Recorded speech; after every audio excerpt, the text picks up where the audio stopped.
Hi friends అందరికీ. అమ్మ అయితే కూరగాయలు తీసుకొచ్చిందంట. అసలు ఏమేమి కూరగాయలు తెచ్చిందో చూద్దాం. అమ్మ అయితే కూరగాయల మార్కెట్కి ఎప్పుడు పోయినా కానీ కూరగాయలు అయితే ఖచ్చితంగా తీసుకొస్తుంది. ఇన్ని రోజులు అయితే పోలేదు కదా, కొంచెం జ్వరం వచ్చి ఈరోజు అయితే మామిడికాయలు తీసుకుని మార్కెట్కి పోయింది.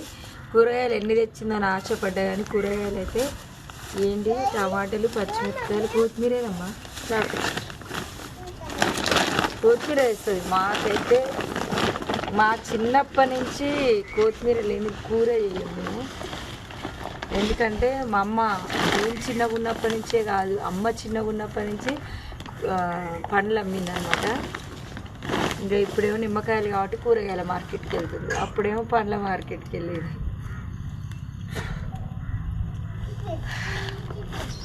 కానీ ఇంకా కూరగాయలు తెస్తే అయిపోదమ్మా. ఇంకేం తెస్తావు? చిక్కుడుకాయలు, కోకరకాయలు,